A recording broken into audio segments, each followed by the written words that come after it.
Terus ini ada pertanyaan kembali, apakah Wakil Bupati sudah siap dahar siang tanpa mendoan? Karena sekarang banyak sekali pengusaha-pengusaha tempe, gulung tikar dengan kedelai luar biasa tingginya. Ini gimana? Ya betul, barusan tadi saya membaca berita itu, salah satu di berita lokal Cilacap itu, di Kroya itu banyak penjual tempe yang tidak berjualan karena mahal harga dari bahan pokok itu kedelai. Tapi sederhana begini, memang ini kalau berbicara kedelai itu kan, kalau berbicara data, kami meminta informasi dari Dinas Perdagangan, DPKU EKM itu sebenarnya stok kedelai kita mencukupi. Stok kedelai berapa tahun? Kalau berbicara berapa tahun bukan 1 tahun, mungkin dalam artian ya maksimal untuk 3 bulan lah. 3 bulan. Itu sebenarnya aman. Tapi akan tetapi ini yang namanya produksi tempe ataupun semua bahan tahu termasuk yang berbahan kedelai ini kan tidak hanya terpengaruh hal tersebut. Ketika kadang-kadang namanya para penjual, ketika mungkin harganya lebih mahal di sana, mungkin akan dikirim yang tadinya stok di Cilacap mungkin aman karena di sana ada harga yang bagus, mungkin bisa dikirim ke luar daerah. Itulah yang namanya permainan perdagangan bebas kan seperti itu. Nah, karena itu kita berupayanya satu, bagaimanapun kita kemarin sudah melaporkan ke pemerintah provinsi, memberikan data tentang harga informasi kedelai ataupun tahu tempe produk dari turunan kedelai itu, kita laporkan. Dan juga insya Allah kita melalui, kan ada namanya TPID, Tim Pengendali Inflasi Daerah, itu bekerja optimal untuk terus memantau, melaporkan bagaimana kondisi perekonomian termasuk inflasi karena pengaruh bahan-bahan pokok. Jadi ya kalau berbicara siap nggak siap makan mendoan, ya memang ada beberapa hal yang harus kita sesuaikan ketika memang di pasaran ada barang yang langka, daripada kita memaksakan. Banyak kok pengganti protein yang di luar kedelai. Sebenarnya banyak yang kita bisa memanfaatkan, atau mungkin protein-protein lain yang kita bisa tanam di lingkungan rumah. Dari tim untuk pengendalian harga ini tidak sampai harga kedelainya terus naik gitu, hanya sekedar di pantauan pengendalian gitu. Betul, kita di pemantauan pengendalian, terus kita juga ya berupaya dalam artian barangkali ada masyarakat ataupun pedagang yang menimbun ataupun bermain dengan ini stok kedelai, itu kita juga mengingatkan. Jadi kita memang fungsinya seperti pengawas maupun regulator untuk itu. Kita tetap berupaya menjaganya seperti itu. Terus ini ya Pak Wakil, untuk jenengan sendiri ini kan masih muda sekali. Terus kemudian jabatan sudah dapat dan semuanya ibaratnya kan sudah di genggaman tangannya. Untuk ada pesan-pesan untuk para pemuda-pemuda dan juga mungkin generasi-generasi yang memang ingin berpolitik agar bisa seperti jenengan itu karir kok bisa melesat cepat, terus kemudian istri dokter, mertua kaya raya, ini gimana hizib-hizibnya atau mungkin ada apa tips-tipsnya gimana ini? Tips-tipsnya begini sebenarnya. Satu, yang namanya saya mungkin sedikit cerita bahwa dalam mimpi saya tidak ada sama sekali terbayang untuk masuk ke politik. Cita-cita dulu saya sederhana, ya ingin menjadi sekda. Karena itu jabatan tertinggi karir birokrasi di pemerintahan daerah. Itu wajar cita-cita setiap ASN lah istilahnya. Akan tetapi memang ketika pada saat itu di 2016 ada situasi yang mungkin saya kemudian merenungi,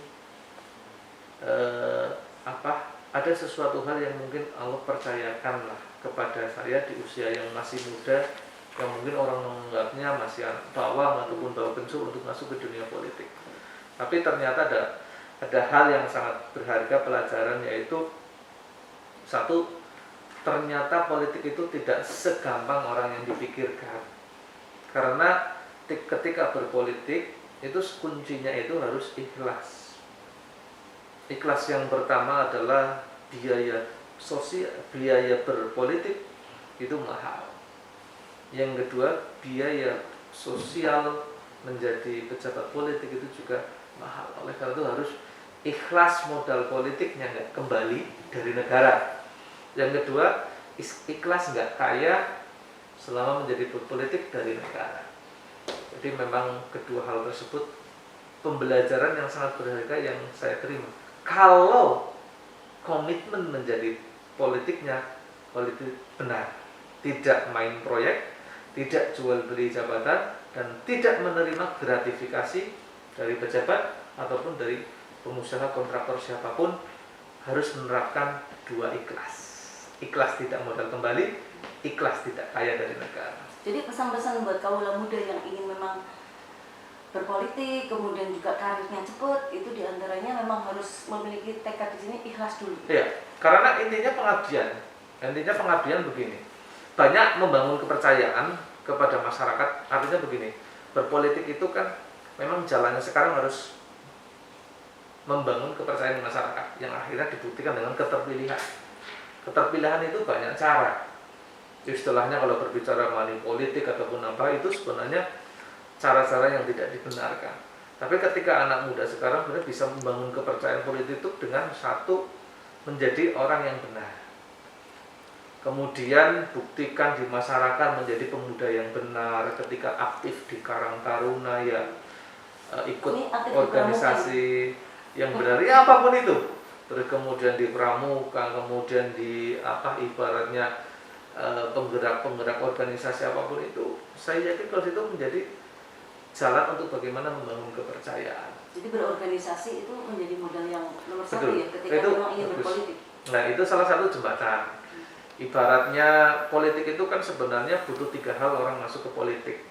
1 butuh elektabilitas, kemudian yang kedua butuh mesin partai, yang ketiga butuh uang untuk bagaimana modal politik. Memang 3 hal ini kalau memiliki lengkap, ya bisa luar biasa untuk saling mendukung. Elektabilitas kepercayaan masyarakat, mesin partai karena sistem politiknya.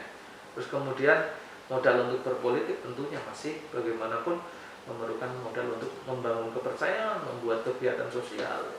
Kalau misalnya dulu nih, bicara kalau misalnya Pak Samsul bukan direkrut oleh seorang mertua yang kaya raya, kira-kira berani berpolitik gak?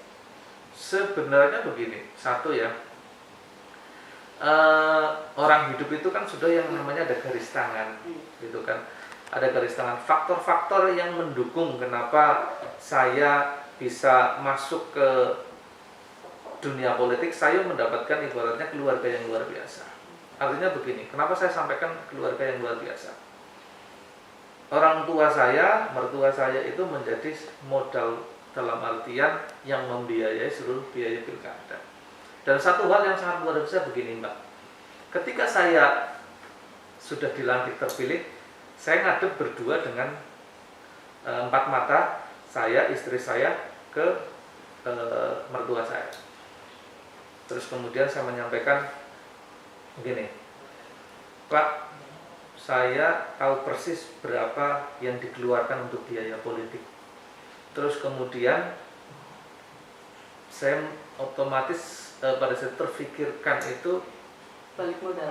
Bagaimana mengembalikan modalnya Pak? Ini mungkin saya bawaan anak mantu atau apa. Saya menyampaikan seperti itu padanya. Kemudian mertua saya menjawab, lah kamu jadi konsep jadi wakil bupati seperti apa?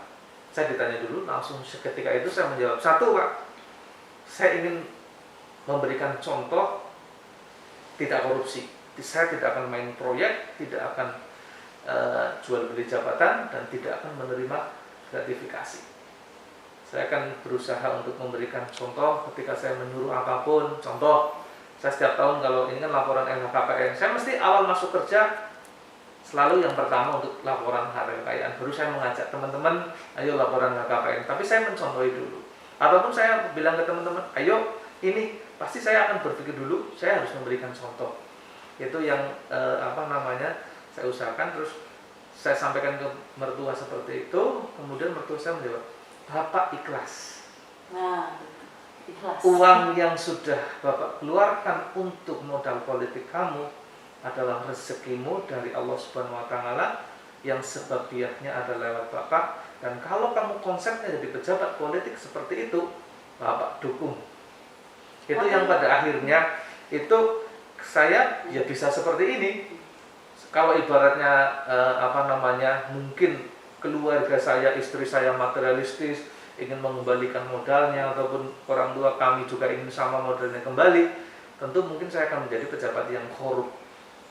Kalau masalah korup kan tinggal ketahuan dan tidak ketahuan. Cuma saya berprinsip adalah kita nggak mungkin akan selamat di akhirat nanti. Nah, tapi kalau untuk mereka yang memang benar-benar memiliki potensi bukan sebagai menantu orang kaya, ini gimana berarti? Loh iya bukan masalah Mbak. Tetap saja boleh. Loh boleh siapa saja. Cuma pengalaman saya begini. Bukan masalah sebenarnya saya mendapatkan mertua kaya ataupun tidak. Orang banyak kisah sukses itu kita bisa belajar dari yang lain. Banyak kisah sukses itu orang punya jabatan politik bukan dari keluarga kaya. Bukan karena mungkin memiliki mertua kaya ataupun juga bukan dapat dukungan dari pengusaha kaya. Tapi karena dia memang membangun trust kepercayaan, ya nggak masalah. Silahkan saja, banyak cara. Otomatis karakter itu daerah berbeda masing-masing. Tentunya apa yang terjadi di Cilacap pada apa yang terjadi di saya selalu terbuka saya tak ceritakan.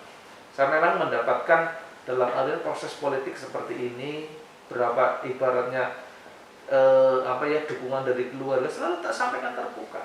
Apa hal yang tadi saya ceritakan bahwa begitu saya dilantik menyampaikan ke mertua seperti itu dan mertua kami ikhlas tidak ingin modalnya kembali dan mertua kami juga alhamdulillah selama saya jadi PNS itu tidak pernah yang namanya mengerjakan proyek APBD, APBN yang hubungannya dengan duit negara, tidak, swasta murni. Alhamdulillah saya merasakan jadi pejabat enak, mau dengar Mabes lagi turun, mau dengar APH lagi turun, KPK lagi turun, saya pulang ke rumah membawa senyum dan ketenangan.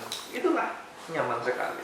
Itu pelajaran berharga bagi saya jadi pejabat politik di usia muda, ternyata membuktikan anak muda itu bisa benar, bisa memberikan contoh sebelum bagaimana kita mengajak orang untuk berubah. Pak Wakil. Terus kemudian sejarah itu alhamdulillah berpihak kepada panjenengan dan kemudian Pak Samsul menjadi seorang wakil bupati. Tapi isu disharmonisasi antara jenengan dengan Pak Tato dengan Bapak Bupati itu juga santer gitu. Dan yang ingin kami tanyakan, apakah kemudian ada isu ini kan berarti tidak ada asap kalau tidak ada api. Apakah jenengan sebagai wakil itu tidak difungsikan atau bagaimana ini? Sebenarnya secara difungsikan, saya difungsikan. Ada aturan yang bagaimana membagi tugas antara kewenangan bupati dan wakil bupati. Sebenarnya lebih kepada tugas fungsi pokok dari wakil bupati adalah membantu tugas-tugas bupati. Terus utamanya kita wakil bupati lebih kepada pengawasan. Itu dua pokok utama tugas dari wakil bupati. Sekali lagi yang pertama membantu tugas-tugas bupati jika bupati berhalangan. Terus yang kedua itu adalah pengawasan. Memang banyak manajemen yang berbeda ketika diterapkan itu di daerah yang lain. Ada yang kemudian pembagian tugas yang secara rinci bupati apa, wakil bupati ada. Kalau di Cilacap, ya saya yakin mungkin kemarin sudah mewawancari Pak Bupati sudah cerita. Intinya kalau berbicara disharmonisasi, satu, sekarang saya pada prinsipnya adalah membantu Pak Bupati karena kami berangkat bersama dan saya berusaha sampai terakhir nanti menjaga hubungan baik ataupun harmonisasi dengan beliau. Terus terkait dengan bagaimana mungkin isu di masyarakat itu yang namanya orang ya sekali lagi berhak mengamati apapun, kemudian menyimpulkan apapun, tapi insya Allah saya berprinsip selalu menjaga hubungan baik. Kalau berbicara difungsikan dan tidak difungsikan, saya sampaikan saya difungsikan.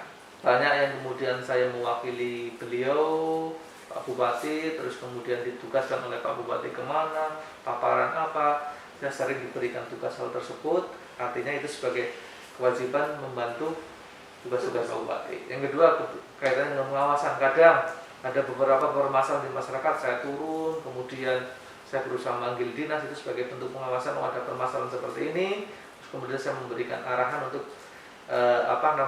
diselesaikan dan selalu mesti saya sampaikan jangan lupa laporan kepada Pak Bupati. Nah, itu kemarin saya wawancara dengan Bapak Tanto kan juga beliau mengatakan bahwa PR membangun desa itu belum selesai. Makanya beliau bertitah kepada istrinya untuk melanjutkan program Bangga Bangun Desa. Nah, untuk Pak Bupati sendiri berarti bagaimana ini? Untuk kemudian akan bertarung duel dengan Ibu Bupati sekarang atau gimana itu? Itu hak Pak Bupati menyampaikan seperti itu, dalam artian secara statement politik orang berhak menyampaikan apapun. Sekali lagi, saya bukan orang ambisius jabatan. Saya, misalnya ada orang nanya, 5 tahun ke depan selesai 2020 seperti apa, saya semuanya serahkan masyarakat. Saya hanya ingin satu, kerja benar, terus kemudian amanah, terus kemudian manfaat. Itu saya hanya tunjukkan. Kalaupun memang dalam artian kalau tadi statement Pak Bupati menyampaikan yang melanjutkan bangun desa Pak Buteti itu hak beliau. Dan itu pun juga saya sama-sama siap dalam artian sampai 2022 komitmen untuk membantu Pak Bupati bagaimana kita mensukseskan bangun desa. Bangun desa itu sangat bagus, sangat baik programnya. 4 pilarnya itu bagus. Kalau 4 pilar ini dijalankan semuanya, itu insya Allah akan kokoh, Cilacap akan maju. Jadi siapapun nanti memang bupati yang ke depan, kalau bangun desa ini dilanjutkan, itu sangat program yang sangat bagus gitu. Nah, kaitannya dengan politik ke depan, ya kita berdoa saja. Saya yakin setiap orang di Kabupaten Cilacap memiliki hak yang sama. Mbak Faik nanti menyampaikan, dia juga siap melanjutkan bangun desa. Silakan, Pak Fran, Mas Taufik, ataupun siapa saja itu berhak untuk menyampaikan siap melanjutkan bangun desa, nggak masalah. Untuk Pak Samsul sendiri, bahasanya jawabannya jangan klise, juga akan ikut berkompetisi juga, atau bagaimana? Jangan diserahkan nanti ke masyarakat, jawaban yang kira-kira lebih menjurus gitu. Nah, lebih menjurusnya begini, saya sekarang sudah bukan pejabat birokrasi, jabatan saya bukan birokrasi, saya di jalur politik. Pasti mimpi saya dan cita-cita saya di jalur politik. Di ketika orang ditanya, Mas Samsul punya cita-cita dari bupati? Ya cita-cita ada, tapi saya tidak ambisius. Artinya apa? Setelah saya bekerja 5 tahun ini membantu Pak Fato, kemudian membuktikan ke masyarakat kinerja saya dengan prinsip-prinsip yang tadi saya ceritakan, kalau masyarakat menginginkan, saya yakin Allah dengan kekuasaannya akan memberikan jalan kemudahan, masyarakat pada percaya, ukurannya biasanya elektabilitasnya baik. Terus kemudian partai politik pada percaya, akhirnya nanti memberikan rekom. Terus kemudian karena butuh modal, diberikan jalan rezeki untuk memiliki modal mencalonkan. Ya insya Allah kalau memang Allah memberikan itu, ya insya Allah saya mungkin akan meneruskan dalam artian meniatkan lagi. Tapi pun kalau tidak, insya Allah saya sederhana, tidak ambisius. Saya insya Allah target tahun ini menyelesaikan S3, jadi pengusaha, jadi dosen, istri saya buka klinik, jadi dokter. Itu cita-cita sederhana. Usahanya kalau boleh tahu, usaha apa yang rencananya? Ya insya Allah yang penting usaha saya tidak ada hubungannya dengan APBD, sehingga swasta murni, biar kami ayam, apa yang masuk ke rumah kami adalah uang yang halal dan berkah. Alhamdulillahirrahmanirrahim. Itu guys semuanya perbincangan kita dengan Bapak Samsul Aulia Rahman, dan sangat inspiratif sekali. Pak Samsul, saya juga ada kenangan ini untuk Pak Samsul. Ada 2 buku, yaitu biografi Gus Dur, terus kemudian satunya lagi yaitu biografi tentang Soekarno. Mudah-mudahan 2 tokoh ini bisa untuk dimanfaatkan untuk bisa memberikan inspirasi, juga kemudian memberikan wawasan, dan juga semangatnya mudah-mudahan menular kepada Pak Samsul. Ini dari Laksana Komputer Majenang, teman-teman kalau misalnya ke LK mampir. Dan itu guys yang bisa kami sampaikan untuk edisi channel pada kesempatan kali ini. Terima kasih Pak Samsul atas terima kasih waktunya. Mbak Faik. Saya mungkin sedikit ini Mbak Faik teruskan semangat dalam artian Mbak Faik kemarin kita sama-sama berkompetisi di dalam politik. Jangan patah semangat gitu. Masih ada banyak kesempatan gitu, apalagi tahun depan ada kesempatan untuk itu, masih terus semangat. Waduh. Gitu. Iya dong, jangan setengah-setengah Mbak. Memiliki jalan sendiri-sendiri mungkin nih. Kalau bagi saya sih masih pengalamannya kayaknya masih jauh banget tuh. Masih inget capeknya kalau masih inget capek gitu. Kalau niatnya pengabdian jangan pernah capek. Oh gitu. Tapi memang kuncinya tadi harus ikhlas. Siap ikhlas nih. Terima kasih sekali Pak Samsul. Mohon maaf Ya, atas semuanya kata-kata saya yang banyak sekali mungkin agak pedes-pedesnya. Dengan Mohon senang maaf, hati. mudah-mudahan Pak Samsul sukses, cita-citanya tercapai. Kemudian doa-doanya juga dijawab Allah Subhanahu wa taala. Kemudian salam buat Bu Dokter. Amin. Dan mudah-mudahan putra Anda juga sehat selalu, kemudian menjadi anak yang soleh. Amin. Insya Allah yang tadi saya sampaikan jujur apa adanya ke Mbak Faik ataupun ke yang melihat dari YouTube ini, silahkan di like dan subscribe YouTube-nya Mbak Faik. Banyak dialog yang baik, bermanfaat untuk bisa memberikan inspirasi kepada masyarakat. Terima kasih semuanya, sampai jumpa. Salam semangat, salam sukses. Wassalamualaikum warahmatullahi wabarakatuh. Waalaikumsalam warahmatullahi wabarakatuh.